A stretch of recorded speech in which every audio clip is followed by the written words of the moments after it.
গোলদাতা হিসেবে পুরস্কার দেবো, 3 জন 2টো করে গোল।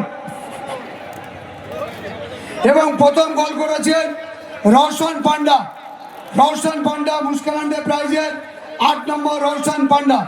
আপনি এখানে বসে যাবেন। আমরা এটা একটু ফাঁকা করুন, পিছনে বসুন, আমি তাহলে বলতে সুবিধা হবে। একটু সরে যান, একটু পিছনে যাবেন। আমাদের যারা আছে অর্পণ, সব ছেলেকে পিছনে দেন,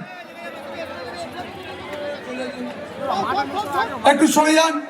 তোমাদেরকে দিয়ে পুরস্কার দেবেন, একটু পিছনে দিয়ে চলে, নিচের দিকে চলে যান, চলে আসুন, এদিকে চলে আসুন দাদা।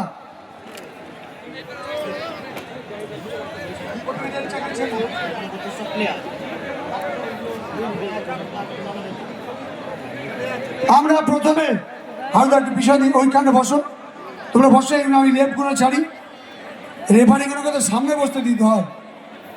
আমাদের রেফারি, আপনারা একটু সরে গেলে আমি পুরস্কার দেবো। একটু দাদা একটু বস, একটা চেয়ার দাও তো, সভাপতি সাহেবকে এখানে বসা, একটা চেয়ার দাও।